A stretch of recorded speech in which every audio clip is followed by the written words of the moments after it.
আমিও খাবো। মরদ হয়েছে।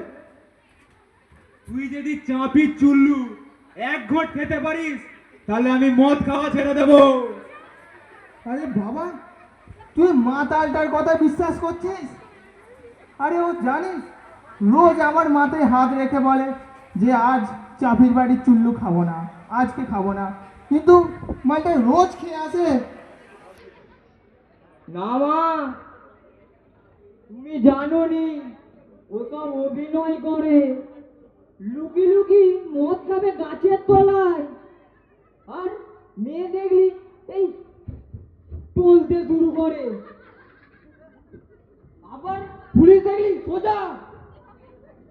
আমি প্রমাণ করে দেবো ওসব অভিনয়, দেখো তাহলে।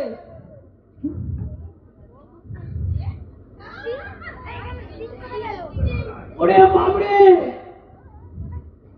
গলাটা জ্বলে গেল রে। মা, তুই নুন নিয়ে আয়। বাবাকে তো কোনোদিন মদ এনে দিলিনি, সম্মানটুকু দিতে পারতিস, সত্যি সত্যি খেয়ে নিলি। আরে বাবা, তোকে তো এত করে বললুম, তবু খেয়ে নিলি।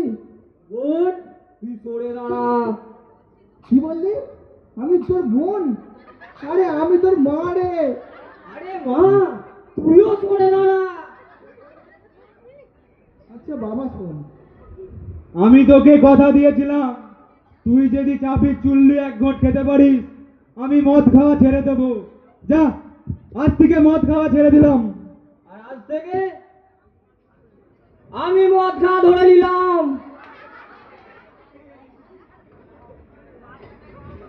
শোন, তোর জন্য আজকে একটা বিয়ের সম্বন্ধ এনেছি। কি বিয়ে? বিয়ে আমি করবো না। কি বললি? আমি কি বিয়ানের মুখটা দেখবনি? অত সস্তা নয়। কেন? কোনো বাপের বেটা আমার